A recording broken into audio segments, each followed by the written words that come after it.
कभी कभी एक छोटा अपराध किसी दूसरे बड़े अपराध की दस्तक होता है, जिसे अगर सही समय पर सुन लिया जाए तो हम उस बड़े अपराध से बच सकते हैं। लेकिन उसके लिए हमें जरूरत है सतर्क रहने की। नमस्कार, आदाब। क्राइम पेट्रोल सतर्क के आज के एपिसोड में मैं अनूप सोनी आप सबका स्वागत करता हूं। आज के एपिसोड में हम देखेंगे कि कैसे लोग दूसरों का इस्तेमाल करके अपनी जिंदगी की जरूरतों को पूरा करना चाहते हैं, कैसे अपने स्वार्थ और लालच को अपना हथियार बनाकर न सिर्फ दूसरों की जिंदगी बर्बाद करते हैं, बल्कि खुद भी एक ऐसे दलदल में फंस जाते हैं जहां से निकल पाना उनके लिए मुश्किल हो जाता है। और अंत में रह जाता है तो सिर्फ एक पछतावा कि काश हमने ऐसा ना किया होता। राघव, जितना जल्दी हो सकता है हमें शादी कर लेनी चाहिए। क्या हुआ रेवती? तुम कुछ ज्यादा ही परेशान लग रही हो। और ये अचानक शादी की बात क्यों कर रही हो? एक तरफ ये कंपनी का स्कैम, इन्वेस्टर्स ने फोन कॉल कर करके मुझे परेशान कर दिया। मुझे अब एक अपना घर चाहिए और शांति चाहिए। मुझसे अब और इंतजार नहीं होता। मैं तंग आ चुकी हूँ।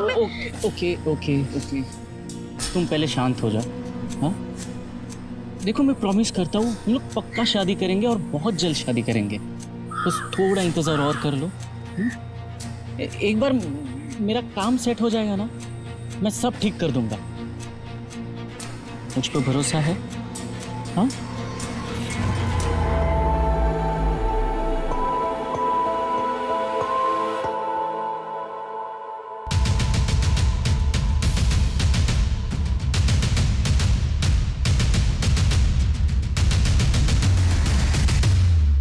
रेवती कौन है?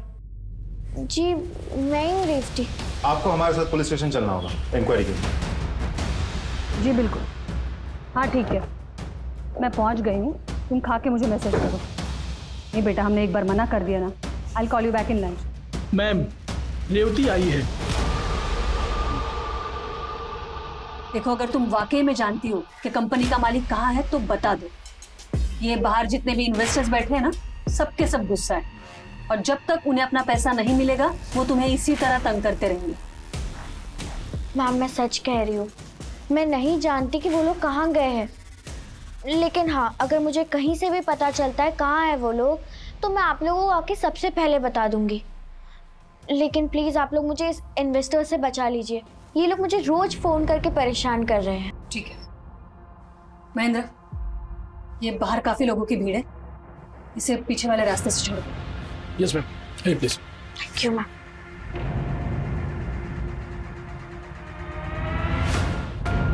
हो गए टिफिन रेडी? क्या कर रहा है? हाथ चला ना फटाफट। राघव, उधर क्या कर रहा है? आ जल्दी। आया मैडम। ये टिफिन भिजवा देना शर्मा जी के पास, और ये अरेरा कॉलोनी में। मैं आती हूँ। हाँ। क्या कर रहे हैं? फटाफट हाथ चला ना। ओ, गुप्ता जी का भी डिलीवरी देने का, जा जल्दी।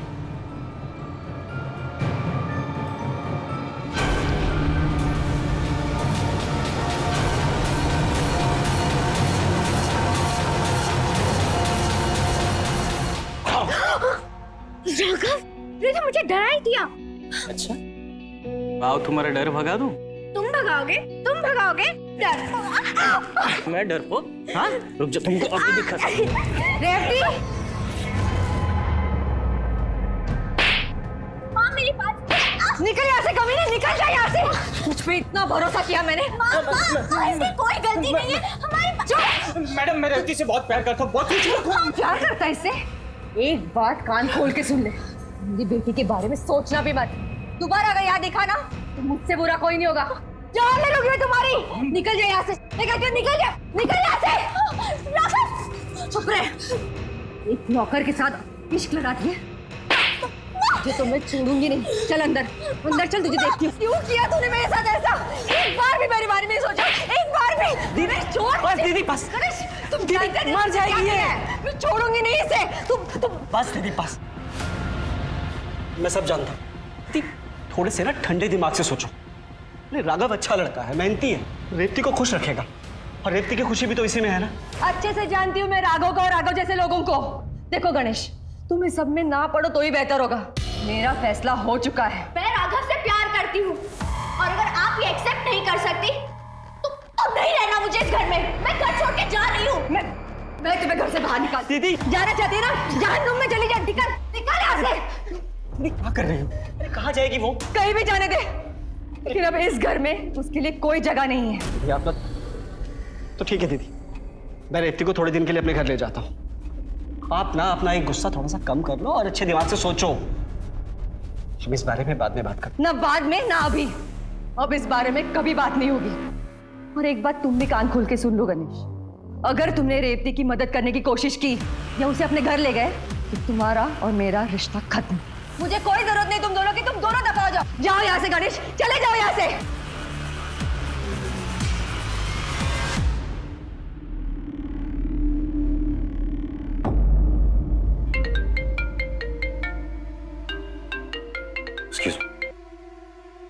हाँ सुमन, मैं एक जरूरी मीटिंग में हूं, खत्म होने के बाद निकल पाऊंगा। अरे पहुंचते पहुंचते सुबह हो जाएगी। हाँ तुम मेरा इंतजार मत करो, खाना खा लो और सो जाओ, ठीक है? बाय। कितनी सफाई से अपनी बीवी से झूठ बोल लेते। सच कहूं सावित्री, तुम्हें अपनी पत्नी बना ना पाने का मलाल मुझे जिंदगी भर रहेगा।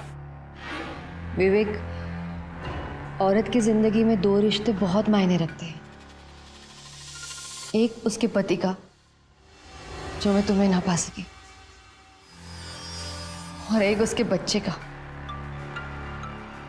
जो मेरा घर छोड़ के चली गई। मैंने तय कर लिया है विवेक कि मैं अपनी सारी प्रॉपर्टी तुम्हारे नाम कर दूंगी।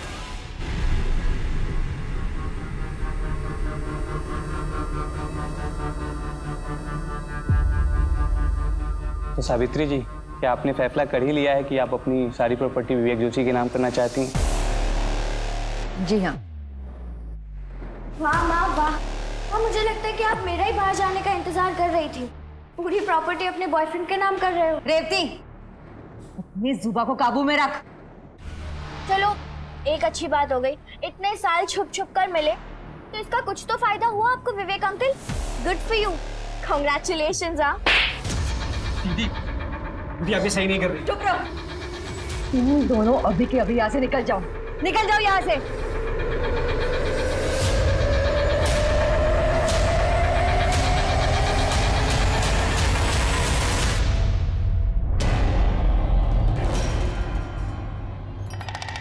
एक ही बहुत है मेरी प्लेट में। चाय बनाऊं, कॉफी? अदरक वाली बताओ। हाँ हाँ बेटा, तू कुछ खा ले, फोन छोड़ दे। देख बहाने मत बना, मुझे मिला है, मुझे बस बहुत जरूरी काम है। मामा मैं जॉब इंटरव्यू देने जा रही हूँ। अरे वाह बेटा, all the best. Thank you. Mummy papa मैं कॉलेज जा रही हूँ। अरे रेवती सुन, अरे बेटा विद्या, तू जा रही है ना बाहर, तो रेवती को ऑटो स्टैंड तक छोड़ जाना। अरे पापा। अरे अरे क्या तू जा ही रही है ना, छोड़ दे उसे। रेवती इसके साथ जा। मुझे पसंद नहीं थे सब बाहर जाना, तो तू मना नहीं कर सकती थी। मैं क्या कहूँ, तो मामा जी नहीं था।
आप लोग मुझे इन इन्वेस्टर से बचा लीजिए, ये लोग मुझे रोज फोन करके परेशान करते।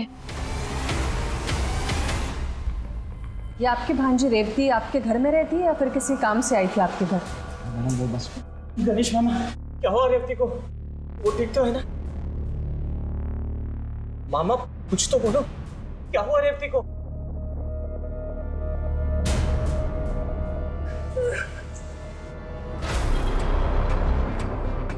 महेंद्र आसपास अच्छे से चेक करो, देखो कहीं कोई सीसीटीवी लगा हो तो फुटेज निकालो।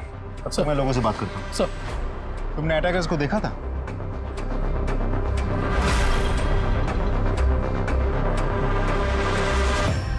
राघव, शुरू से बताओ, रेवती को कहाँ और कैसे मिले थे? मैडम, रेवती की माँ यानी सावित्री मैडम, उनके सावित्री टिफिन सेंटर में मैं काम करता था। पता नहीं कब कैसे मैं और रेवती हम दोनों एक दूसरे को पसंद करने लगे थे। और फिर एक दिन रेवती की माँ यानी सावित्री मैडम ने हम दोनों को साथ में पकड़ लिया और मुझे घर से बाहर निकाल दिया। रेवती भी मेरे पीछे घर से निकल गई और मामा के घर रहने लगी। और उसके बाद मैं सीधा रेवती को लेकर घर आ गया। तो क्या आपने रेवती की माँ को बताया था हादसे के बारे में? जी मैडम, मैंने कॉल किया था पर वो आई नहीं। उन्होंने बोला कि अब उनका किसी से भी कोई भी रिश्ता नहीं।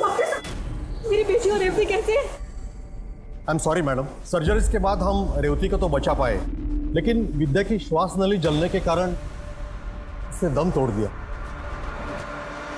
आई एम रियली सॉरी। विद्या और रेवती पर दिन दहाड़े उनके ही घर के बाहर एसिड अटैक हुआ, जिसमें विद्या ने हॉस्पिटल में दम तोड़ दिया और रेवती अब भी अपनी जिंदगी से लड़ रही है। अब सवाल यह था कि क्या यह हमला उन दोनों के लिए था या फिर उनमें से किसी एक के लिए था और दूसरी सिर्फ इसलिए शिकार बन गई क्योंकि वो साथ में थी। पर ऐसा किसने और क्यों किया? क्या वो इनमें से किसी का कोई सरफिरा आशिक था जिसने प्यार में ठुकराए जाने पर ऐसा कदम उठाया था, या फिर यह कोई अंदरूनी मामला था जिसका बदला लेने के लिए यह अपराध किया गया था? सवाल कई थे और जवाब जानने के लिए पुलिस रेवती की मां से मिली। आपकी बेटी के साथ इतना बड़ा हादसा हुआ, आप उससे मिलने तक नहीं गई? मैडम, मेरी बच्ची 5 साल की थी जब मेरे पति गुजर गए। दिन रात एक करके मेहनत की, जी जान एक लगा के उसे बड़ा किया, सब कुछ सिर्फ उसकी खुशियों के लिए। लेकिन मेरी इतनी मेहनत, मेरा प्यार, मेरा इतना बलिदान, सबके बावजूद उसने उस मामूली इंसान के लिए मुझे छोड़ दिया। ये घर छोड़ के चली गई मैडम। मैडम, तभी मुझे लगा कि मेरी सारी तपस्या बेकार है। आपको गुस्सा तो बहुत आया होगा? बहुत गुस्सा आया मैडम, बहुत गुस्सा आया था मुझे। इतना गुस्सा आया कि मैंने तय कर लिया इसका मुंह तक नहीं देखूंगी, अपने जायदाद में से उसे कुछ नहीं दूंगी। लेकिन मैडम, मेरे बच्चे के साथ ऐसा कुछ होगा ये तो मैंने सपने में भी नहीं सोचा था मैडम। एक्सक्यूज मी, आप कहाँ जा रही है? आपके बेटी से मिलने?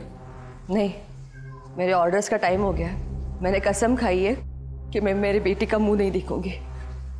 मैं उसे झुठला नहीं सकती। ठीक है, हम भी चलते हैं, लेकिन जरूरत पड़ी तो दोबारा मुलाकात होगी।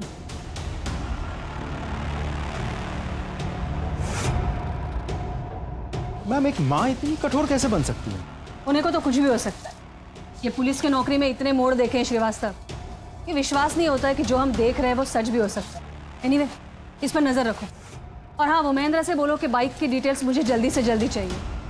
खैर, ये रेवती के माँ से तो बात हो गई है, विद्या के माँ से मिलते हैं। हाँ।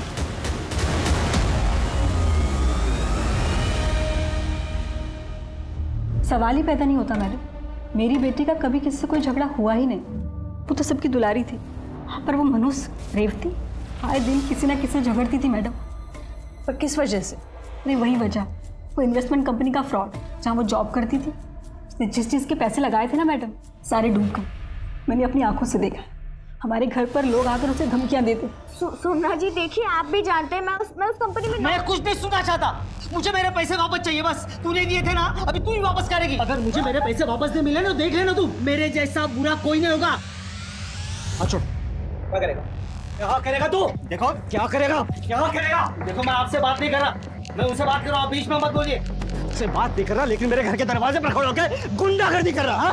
देखो, मुझे मेरे पैसे वापस चाहिए। अगर मुझे मेरे पैसे वापस नहीं मिले ना, तो मैं ये तेरा मासूम चेहरा बिगाड़ दूंगा। किसके? मैडम, मुझे तो लगता है उन्हीं में से किसी ने ये किया होगा। वो मनुष्य रेवती, सत्यानाश हो उसका, उसकी वजह से मेरी बेटी। एक्सक्यूज। हेलो, जय हिंद मैडम। मैडम, लड़कियों पर एसिड फेंकने में जिस बाइक का इस्तेमाल हुआ था उसका रजिस्ट्रेशन नंबर जाली है। मुझे लगा ही था। बाय द वे नंबर किसका है? श्यामा हिल्स में रहने वाले किसी शंकर पाटिल के नाम पर रजिस्टर्ड है। एक बात और मैडम, मुझे पता नहीं क्यों ऐसा लग रहा है कि उनका इस केस से कोई कनेक्शन नहीं है। जाहिर है, नंबर जाली है तो कनेक्शन हो नहीं सकता। एक काम करो, सारे खबरियों को एक्टिवेट करो और जितने भी नंबर प्लेट बनाने वाले हैं शहर में सबकी लिस्ट बनाओ। ठीक है मैम। श्रीवास्तव, एक काम करो, ये विद्या और रेवती इनके सारे दोस्तों की लिस्ट निकालो, सबसे पूछताछ करो, शायद कोई लीड मिल जाए।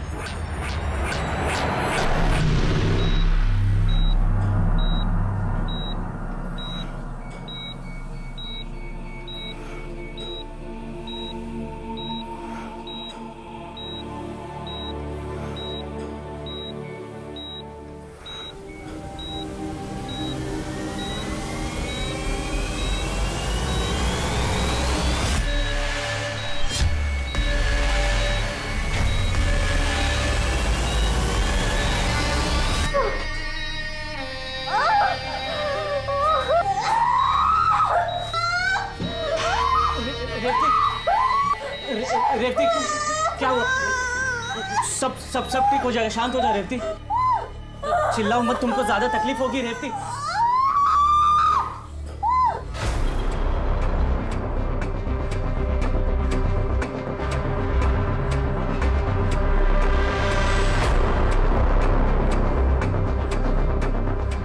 अपना तुम विद्या की बेस्ट फ्रेंड हो, देखो मैं तुम्हारा दर्द समझ सकता हूँ, लेकिन विद्या पे जिसने भी एसिड अटैक किया है उसे या उन्हें पकड़ने के लिए हमें कुछ जानना बहुत ज़रूरी है।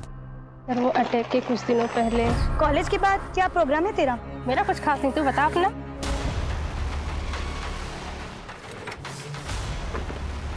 मनोज, ये क्या तरीका है तुम्हारा? तरीका? तू मुझे तरीका मत सिखाओ विद्या। ये बताओ तू मेरा फोन क्यों नहीं उठा रही? इस तरह से इग्नोर क्यों कर रही हो मुझे? अब तुम्हारा मेरा कोई रिश्ता नहीं है। मजाक बना रखा है क्या? पिछले 3 महीने में नई नई गिफ्ट देते वक्त, पिक्चरें देखते वक्त बड़े नजदीक रिश्ते निभा रही थी मेरे साथ, अब कोई और मिल गया तो मुझे डंप कर दोगी? अभी तक तो सिर्फ डंप किया है, ज्यादा बकवास किया ना तो पूरी पब्लिक को बुला के पिटवाऊंगी तुझे। जा, जिसको बोला ना बोला। समझती क्या तू अपना है? मेरा हाथ छोड़ो। किसी को उठा के लेके आएगी क्या? अरे मैंने कुछ नहीं किया। तुम जानती हो उस लड़के को?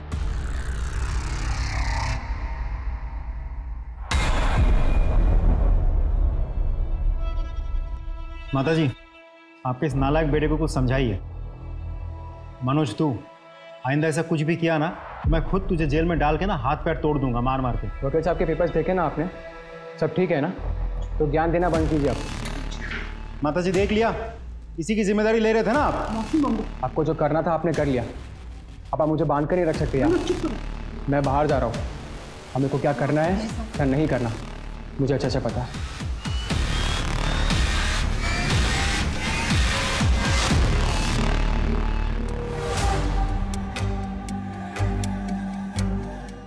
तुम्हारा मेरा कोई रिश्ता नहीं है। देखना है क्या कर सकती हूँ?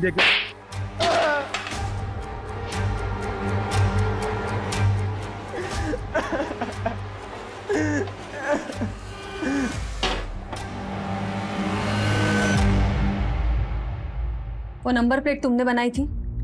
जी मैडम। बनवाई किसने थी? 2 जवान लड़के आए थे बनाने के लिए उसको, लेकिन उनका नाम नहीं जानता। देखोगे तो पहचान जाओगे? कोशिश करूंगा मैडम। ठीक है। रेवती को धमकी देने वाला ऑटो ड्राइवर और विद्या के साथ झगड़ा करने वाला मनोज पोटे दोनों गायब थे। पुलिस के लिए यह समझ पाना काफी मुश्किल हो रहा था कि आखिर हमला किस पर हुआ था। और तभी विद्या के कॉल रिकॉर्ड से और उसके मोबाइल फोन में मिले वीडियो से एक चेहरा सामने आया। वो था नकुल मोहिते। नकुल, विद्या को कैसे जानते हो? जी, मैं एक ऑनलाइन डेटिंग ऐप के थ्रू से जानता था और कभी कभी हमारे से चैट होती थी। ये सिर्फ चैट होती थी या फिर और कुछ? हमारे बीच चैट होते थे, हमारे बीच एक स्पेशल फीलिंग डेवलप हो गई थी। महेंद्र, जरा इसकी स्पेशल फीलिंग दिखाओ इसे। इस तरीके की फीलिंग तुम्हें आती थी कि विद्या को ये ऐसी तस्वीर भेज सको? मैडम, ये फोटोज। तू बोल आगे। जी हाँ, मैं और विद्या अक्सर late night intimate video chat करते थे, पर आजकल तो ये नॉर्मल है। तो मान लेते ये सब नॉर्मल है, ऐसा कुछ है जो नॉर्मल नहीं था तेरे और विद्या के बीच? नहीं मैडम, ऐसा तो कुछ नहीं था। इनफैक्ट मैं तो खुद शॉक्ड हूँ कि विद्या और उसकी बहन के साथ ऐसा कैसे हो गया। ठीक नकुल, विद्या और उसकी बहन के साथ क्या हुआ, कैसे हुआ, वो सब हम देखें। तुझे अगर कुछ पता है तो अभी बोल, ना यहाँ ऐसे शॉक पड़ेंगे, कुछ बोल नहीं पाएगा। मैडम ट्रस्ट मी, मैंने कुछ नहीं किया। इस अटैक के बारे में मुझे कुछ नहीं पता है। विद्या की बहन को तो मैं जानता तक नहीं।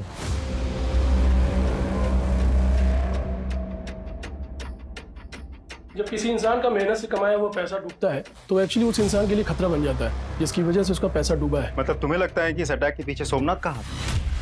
हाँ सर, क्योंकि उसने रेवती का चेहरा बिगाड़ने की धमकी भी दी थी। लेकिन मुझे लगता है कि प्यार में ठुकराया इंसान ज्यादा खतरनाक होता है। यहाँ एक सबसे इंपॉर्टेंट बात है तेजाब। तेजाब से चेहरा जलाने की कोशिश की गई थी madam. Ma'am, crime of passion नहीं तो और क्या हो सकता है? विद्या ने मनोज के प्यार को ठुकराया, उसे लोगों से पिटवाया, जलील किया। इसका एक आफ्टर इफेक्ट तो होना ही था। इसका मतलब है महेंद्र का शक है सोमनाथ पर और तुम्हारा मनोज दुबे पर। लेकिन ये तो तभी साबित होगा जब ये दोनों हमारे हाथ लगेंगे। श्रीवास्तव, एक काम करो, इन दोनों की तस्वीरें अखबार में छपवाओ, सारे खबरियों को काम पर लगाओ। इसकी एक एक डिटेल मुझे चाहिए और जो भी इनकी इंफॉर्मेशन देता है उसे इनाम की घोषणा कर दो। ये दोनों मुझे हर हाल में चाहिए।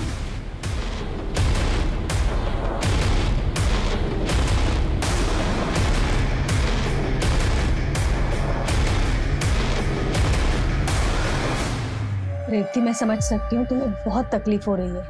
You know, these are formalities. तुम जो कुछ भी कहना चाहती हो तुम लिख के दे सकती हो। आराम से। ये उस दिन जब मैं विद्या के कमरे में गई तो विद्या किसी को फोन पर धमकी दे रही थी। अबे सुन, मुझे तेरे प्यार मोहब्बत में कोई इंटरेस्ट नहीं है, मुझे बस मेरे पैसे में इंटरेस्ट है। तो बोल, मेरे 1 लाख रुपए कब दे रहा है? सोच ले कि मैं तेरे न्यूड फोटो के साथ क्या क्या कर सकती हूँ। समझ गया ना?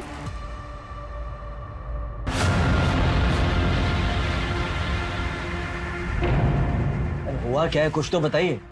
और ये क्या ढूंढ रहे हैं आप यहाँ? सर, आप इस तरह हमारे बेटे के कमरे की तलाशी नहीं ले सकते। आपको यहाँ कुछ नहीं मिलेगा। कुछ हुआ है तो बताइए आप। सर, ये देखो, कुछ पैसे और पेन ड्राइव। आपने तो कहा था हमें कुछ नहीं मिलेगा, हमें तो बहुत कुछ मिल गया। अब बताएंगे ये पैसे आपके पास कहां से आए? आपने ये पैसे विद्या को दिए थे?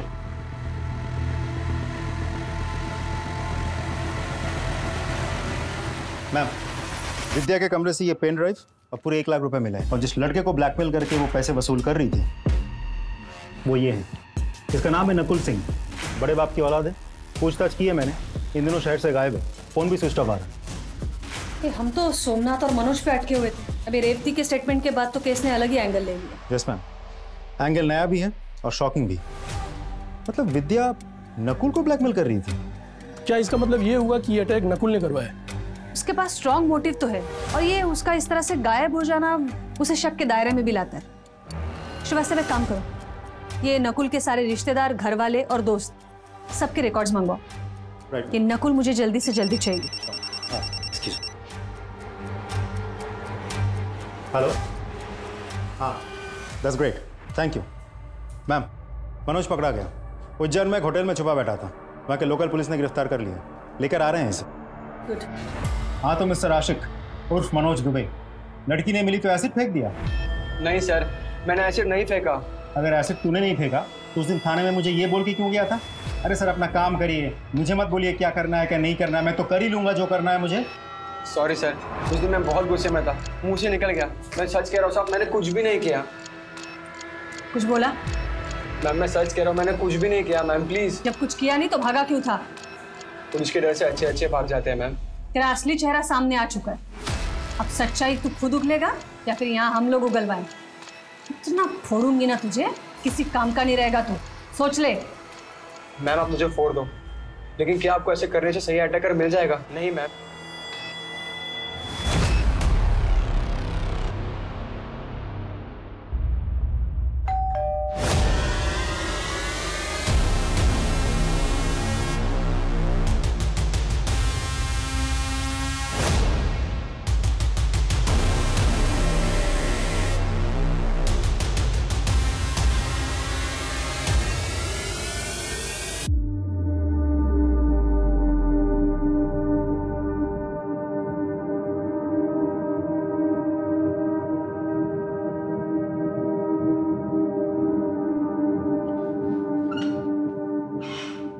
रेवती ठीक तो? ये देखो मैं क्या देख रहा था हमारे फोटोज।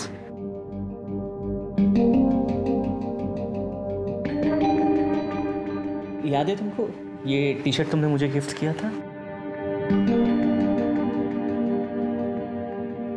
चलो एक और सेल्फी लेते हैं। हाँ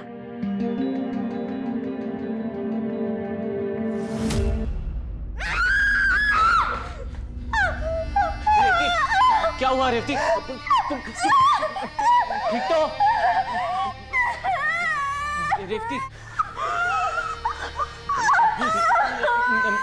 नहीं रेवती, शांत हो जाओ प्लीज प्लीज प्लीज शांत हो जाओ Revati. Revati please please please please शांत हो जाओ रेवती प्लीज। रेवती तुमको दर्द होगा।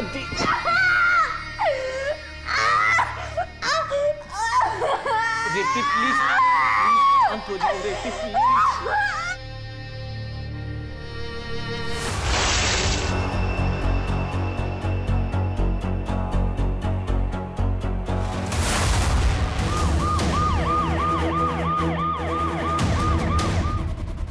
श्रीवास्तव बहुत ही बेरहमी से मारा गया है इसे। शायद 1-2 बार में मर गया होगा, लेकिन फिर भी कम से कम 20-25 वार किए गए हैं। ये बॉडी का पंचनामा करके पोस्टमार्टम के लिए भेजो और आजू बाजू वालों से पूछताछ करो, देखो कुछ मिलता है क्या। मैम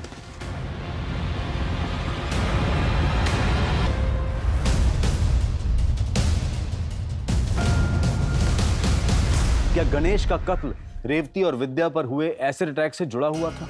एक तरफ विद्या का केस पुलिस को परेशान किए हुए था कि कैसे विद्या ने एक डेटिंग ऐप के जरिए नकुल मोहिते से दोस्ती बढ़ाई और फिर इंटीमेट चैट्स और न्यूड क्लिप के बहाने उसे ब्लैकमेल किया। विद्या पर हमला करने का नकुल के पास स्ट्रॉन्ग मोटिव था और उसका लापता होना पुलिस के शक को और भी गहरा कर रहा था। मनोज पोटे भी अपना गुनाह कबूल करने के लिए तैयार नहीं था और हमले के वक्त उसका मोबाइल लोकेशन भी उसके घर का ही था। ये केस सुलझने की बजाय और उलझता जा रहा था। क्या एक ही परिवार में 2 हाथ से किसी पुरानी दुश्मनी का बदला हो सकते हैं या फिर इसके पीछे कोई और ही राज था? मैम एक ही फैमिली में एक के बाद एक 2 हत्याएं, दोनों ही हत्याएं बहुत ही क्रूरता से की गई हैं।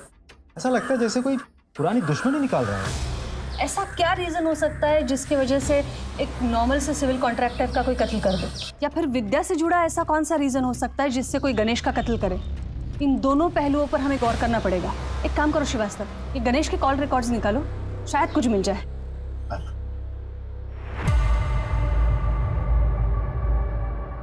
सुधा जी मैं समझ सकती हूँ आप एक गहरे सदमे में हैं, लेकिन फिर भी कातिल को पकड़ने के लिए ये पूछताछ करना बहुत जरूरी है।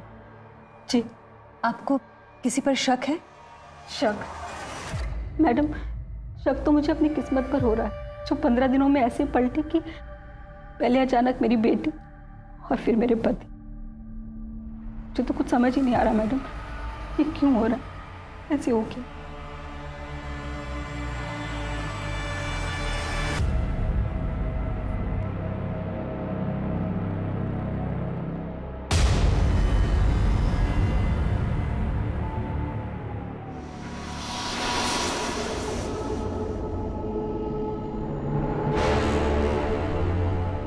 मैडम मैं जानता हूँ कि आप हम दोनों को यहाँ देखकर खुश नहीं हैं, लेकिन रेवती के लिए ये बहुत ही मुश्किल समय है। उसे आपके प्यार की, आपके सहारे की जरूरत है।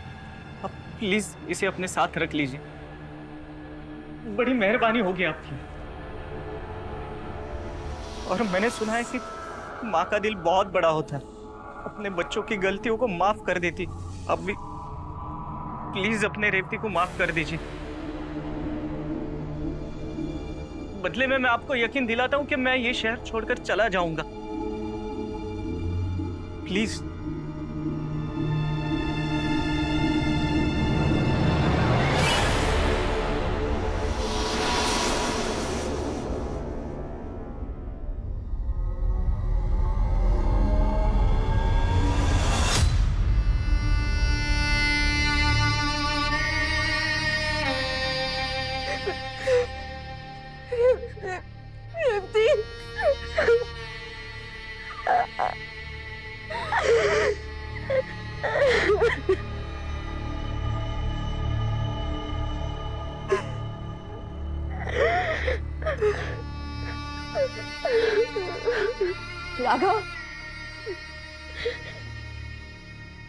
शादी करोगे मेरे रेवती से?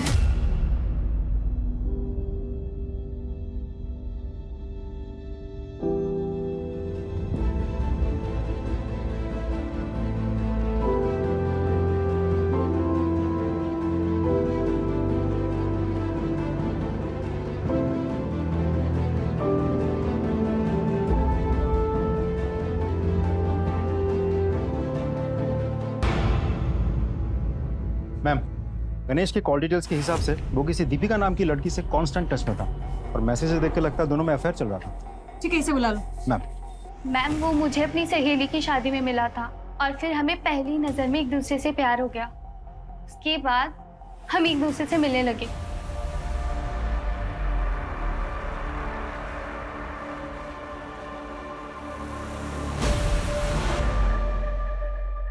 हमारे बीच सब अच्छा चल रहा था, लेकिन अचानक गणेश मुझे इग्नोर करने लगा।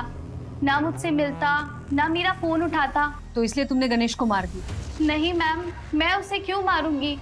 ठीक है, तुम जा सकती हो।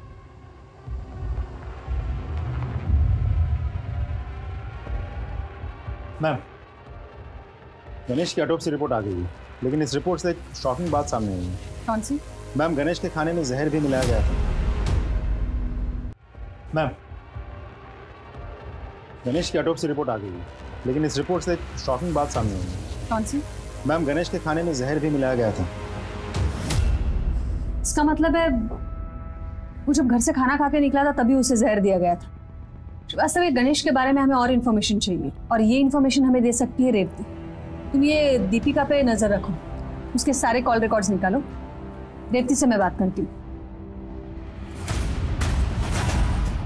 महेश मामा को हेल्थ प्रॉब्लम्स थी, उनका लिवर जवाब दे चुका था, इसीलिए उनको बाहर का खाना बना था।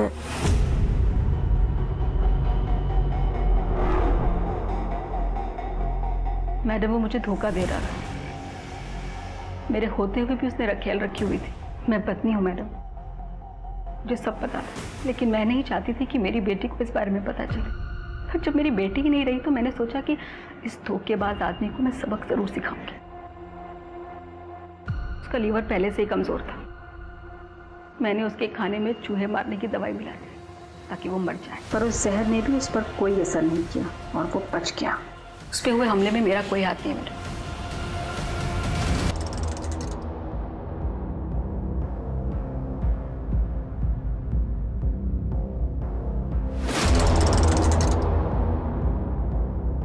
बाइक चाय देना।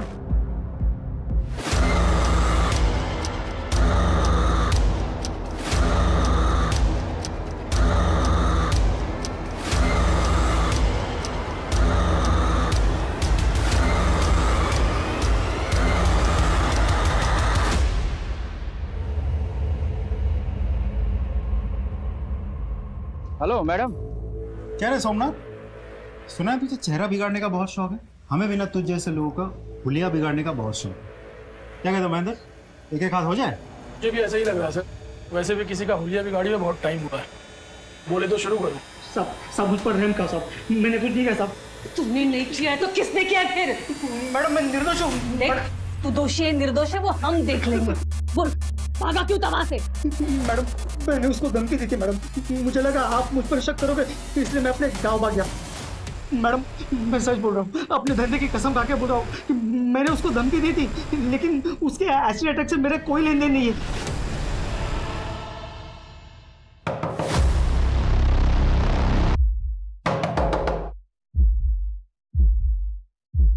सोमनाथ जी आप? तुम्हें क्या लगा?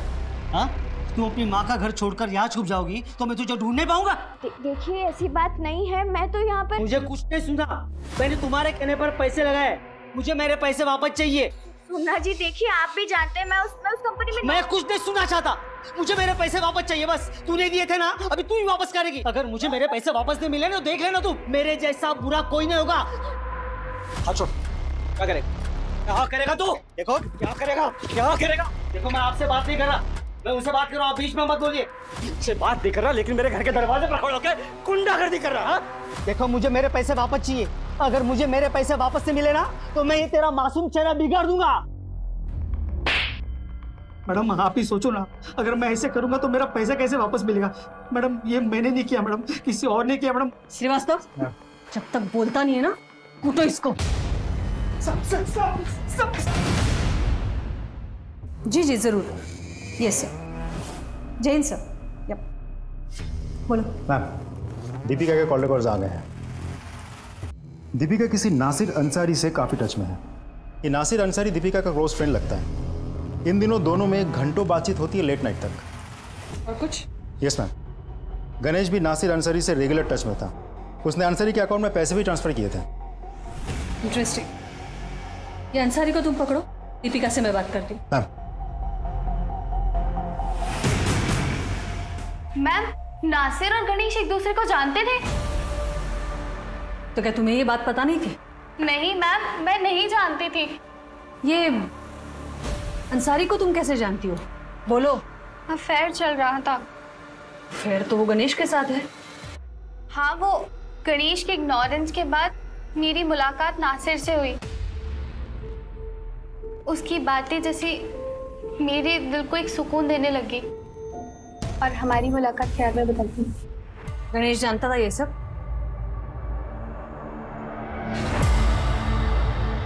साहब, गणेश ने मुझे दीपिका के पीछे भेजा था साहब। साहब, दीपिका बहुत बड़ी अटेंशन सीकर है साहब, और गणेश का मन भी दीपिका से ऊब गया था साहब। साहब, उसने मुझे पैसे दिए और कहा कि दीपिका को पटा लो। साहब, हमारा प्लान था कि वो हम दोनों को रंगे हाथों पकड़ेगा और फिर वो दीपिका से छुटकारा पालेगा साहब। और उसके बाद समझे गणेश को मार। नहीं, मैंने किसी को नहीं मारा साहब। अब वो तो मुझे पैसे ही देता था साहब। मैंने किसी को नहीं मारा साहब, मैंने किसी को नहीं मारा साहब। नासिर और दीपिका के इंटेरोगेशन के बाद ये केस एक डेड एंड पर आकर रुक गया। वहीं दूसरी तरफ नकुल, जो कि फरार था, उसके पास विद्या पर हमला करवाने का पूरा मोटिव था, लेकिन उसे गणेश के कत्ल से जोड़ने का कोई भी सुराग पुलिस के पास नहीं था। ऐसे में पुरानी चीजें खरीदने और बेचने वाले एक मोबाइल ऐप में दिए गए इश्तिहार ने इस केस की गुत्थी सुलझाने की दिशा में उम्मीद जगाई।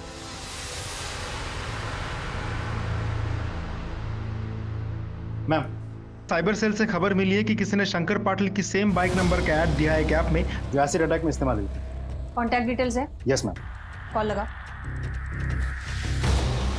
हेलो। हाँ भाई, तूने जो बाइक का ऐड दिया था ना ऐप में, उसी सिलसिले में फोन किया था। अच्छा सुन, मुझे मनीष नगर सिग्नल के बगल में मिल। Okay done ma'am.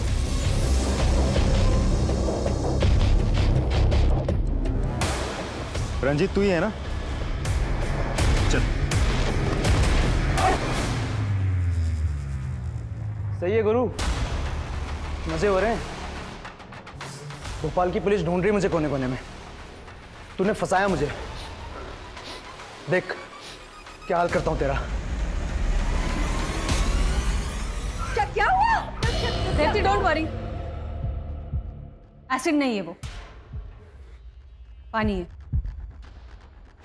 यही राघव का असली चेहरा है। यही है वो जिसने तुम्हारा चेहरा खराब किया है। वैसे तो हम पुलिस वालों को ड्रामेबाजी बिल्कुल पसंद नहीं है, पर तुम्हारी आंखें खोलने के लिए ये सब करना पड़ा।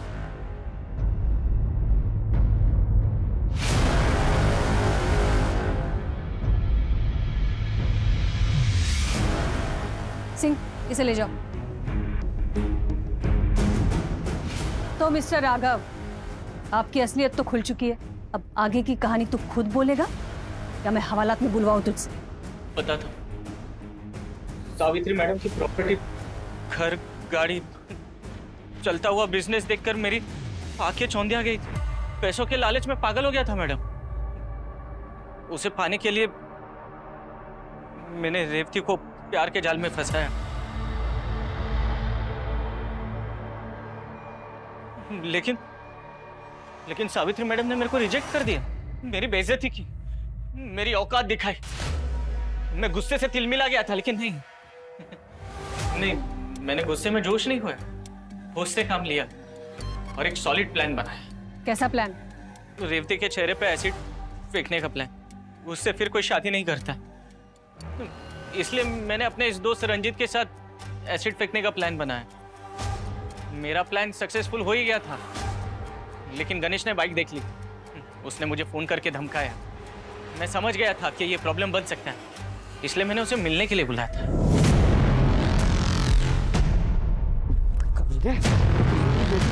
चल पुलिस के पास। अब तू क्या मैं पुलिस के पास लेके बचेगा तब पुलिस के पास।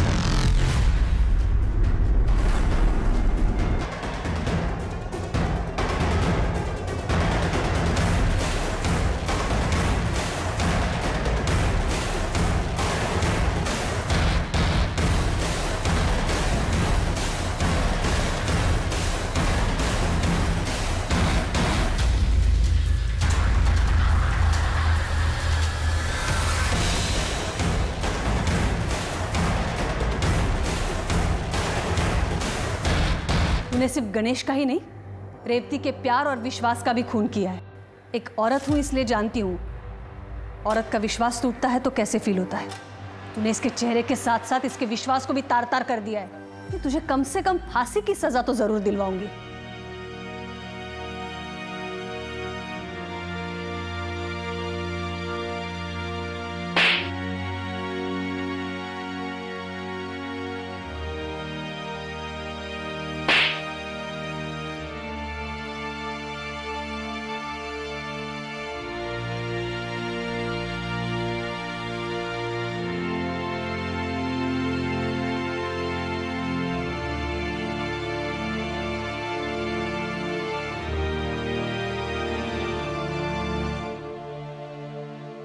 लालच एक ऐसे जुर्म की दस्तक है जो इंसान के सोचने समझने की शक्ति को छीनकर उसे हैवान बना देती है।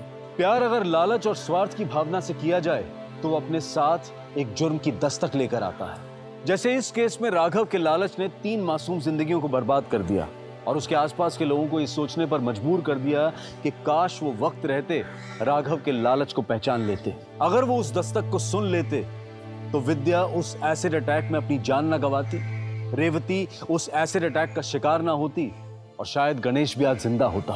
विद्या ने अपने शौक और लालच के कारण मोबाइल फोन जैसे साधन से, जो कि हमारी सहूलियत के लिए बना है और हमारे लिए ज्ञान के दरवाजे भी खोलता है, उससे विद्या ने अपने लिए जुर्म का दरवाजा खोला।